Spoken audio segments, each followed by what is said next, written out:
పెళ్ళంటే ఏంటో తెలుసా? బంధాల పండుగ. కానీ మన తెలంగాణలో పెళ్ళంటే ముందుగా ఓ మాట వింటారు, మటన్ పెడతారా లేదా అని. అది లేదు అంటే అసలు పెళ్ళే జరిగిందా అని అనిపించేది. కానీ ఈ మటన్ మందారం ఎప్పటి నుంచి మొదలైందో ఎవరైనా సీరియస్గా ఆలోచించారా? ఈరోజు మనం అదే చూద్దాం.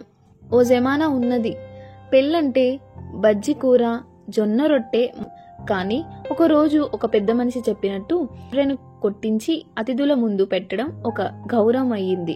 తెలంగాణ మటన్ గురించి ఒక సామెత ఉంది, మటన్ లేకపోతే కూర్చున్న కూతురు లేచి పోయిందంట.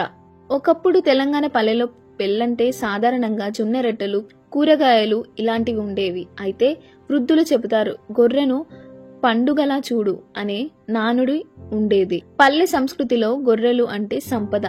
గొర్రెను కొట్టి భోజన పెట్టడం అంటే అతిథికి గొప్ప గౌరవం ఇచ్చినట్టు. అలా పెళ్ళంటే గొర్రె మాంసం పెట్టడం ఒక ప్రెస్టేజ్ గా మారింది. ఇది కొత్తగా వచ్చిన సిటీ కల్చర్ కాదు. సుమారు 100 నుండి 150 ఏళ్ల క్రితం నుంచి ప్రాధాన్యత ఉంది. నిజాం గారి టైంలో మస్లీజ్ భోజనాలు ఉండేవి. నిజాం కాలంలోనే పెళ్లిళ్లలో దస్తర్ఖాన్ అనే పదార్థాల పద్ధతి వచ్చింది. ఇందులో కోడికూర, మటన్ కబాబ్ వంటి వంటకాలు ఉండేవి. ఈ వంటల ప్రభావంతోనే తెలంగాణలో కూడా పెళ్ళంటే మటన్ హాట్ గా వచ్చేది. తెలంగాణ ప్రాంతం ప్రత్యేకంగా ఒక మిశ్రమ సంస్కృతిని కలిగి ఉంది.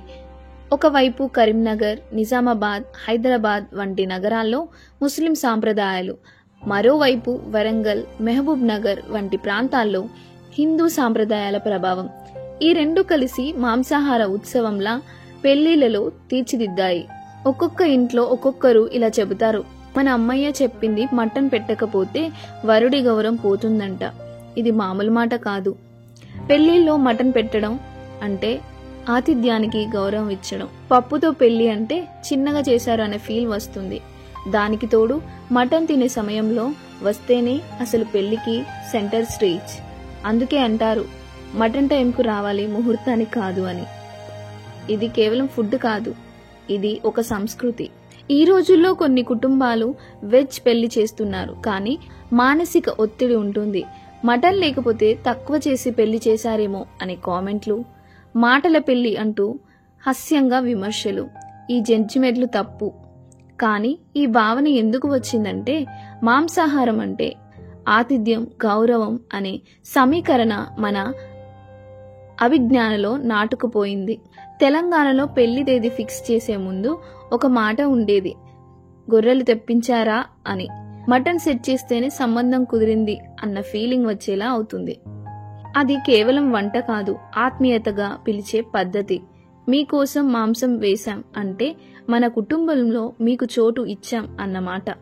మటన్ పెళ్లిలో పెట్టాలంటే ఓ 30 నుంచి 50 కేజీల అవసరం. కొన్ని గ్రామాల్లో 100 కేజీలు దాటిన సందర్భాలు కూడా ఉన్నాయి. ఇవన్నీ ఖర్చుతో కూడిన వ్యవహారమే. అందుకే మటన్ పెట్టగలిగిన కుటుంబాన్ని అబ్బ బాగా చేస్తారు అని అందరూ అనుకునేవారు. కానీ ఇదే చిన్న కుటుంబాలపై ఒత్తిడికి దారితీసేది అని మరో కారణం. మటన్ లేదు, పెళ్లి రద్దు చేయాల్సిందే అని ఫన్నీగా కూడా విన్నాం. ఇది సరదా అయి ఉండొచ్చు, కానీ ఆ కుటుంబం మీద ఒత్తిడిగా మారే అవకాశం ఉంది. ఇప్పుడు కొంతమంది వెజ్ పెళ్లి చేస్తున్నారు, అయినా తెలంగాణ పెళ్ళంటేనే మటన్ కూర తినాలి. ముగింపు, ఇది కేవలం రుచి కాదు, ఇది తెలంగాణ సంస్కృతిలో గౌరవం, ఆతిథ్యం, బంధం, ప్రేమ, జ్ఞాపకాలు. పెళ్ళంటే ఇద్దరు మనుషుల కలయిక మాత్రమే కాదు, వారు తినే మటన్ రుచిలోనూ, వంటింటి గానంలోనూ, పెంచిన గొర్రెల జ్ఞాపకాల్లోనూ తెలంగాణ సంస్కృతి కనిపిస్తుంది. ఇది మటన్ మీద కథ కాదు, ఇది మన తెలంగాణ అనుబంధాల మీద కథ. పెళ్ళంటే మన తెలంగాణ వాళ్ళది కాదు, ఒక పెద్ద జ్ఞాపకం. మటన్ పెట్టడం అనేది అలవాటైపోయిన ఆనవాయితీ.